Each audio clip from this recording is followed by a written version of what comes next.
Dewan Perwakilan Rakyat atau DPR terus bermain-main dan mengombang-ambingkan rancangan undang-undang perampasan aset setelah tidak jua membahasnya. Meski sudah diusulkan sejak 2008, Parlemen tidak memasukkan rancangan undang-undang ini ke dalam program legislasi nasional atau Prolegnas 2025-2029.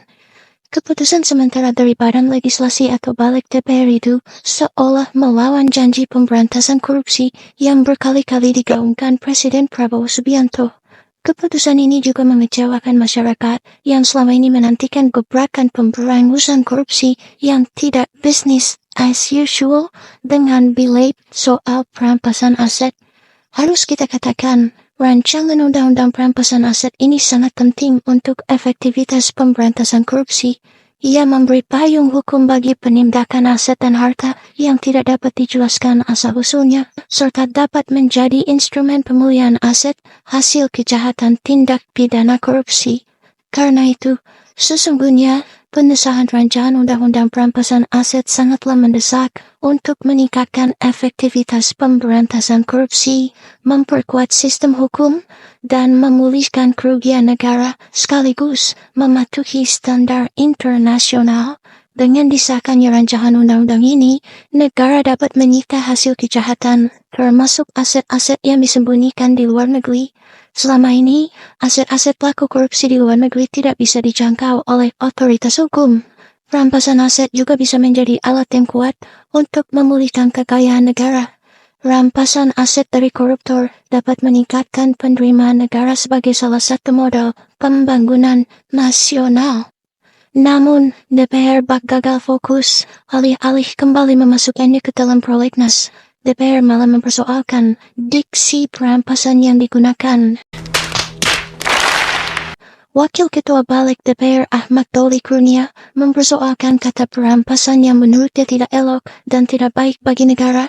Ia menuntut kata perampasan itu diganti dengan istilah pemulihan.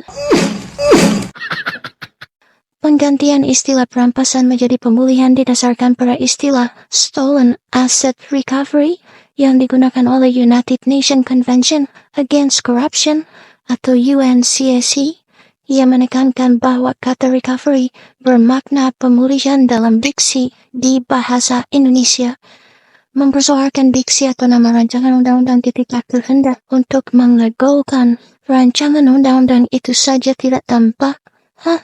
Itu sama artinya DPR sedang berpura-pura lupa pada substansi atau akar masalah sesungguhnya. Patut diduga ada yang sedang coba ditutup-tutupi dengan malah sibuk mempersoalkan nama ketimbang membahas isinya. Sejatinya, menggunakan bahasa keras terhadap para pelaku kejahatan apalagi koruptor juga sah-sah saja. Menghadapi pelaku kejahatan memang harus keras, tak perlu bersopan santun dan lembek. Akan tetapi, kita tak perlu menghabiskan energi untuk mendebatkan pola pikir yang sedang dibangun DPR.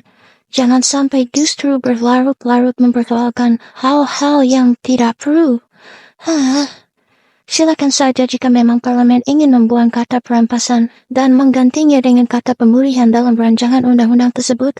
Itu bukan hal yang substantif. Ibarat kucing, tidak masalah dia warna hitam atau putih, yang penting bisa nangkap tikus. Itu aja kok repot.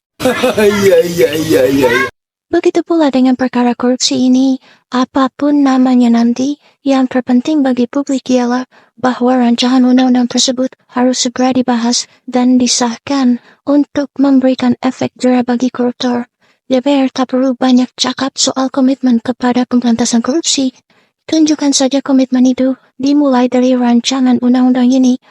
Masukkan rancangan undang-undang perampasan aset kembali ke prolegnas.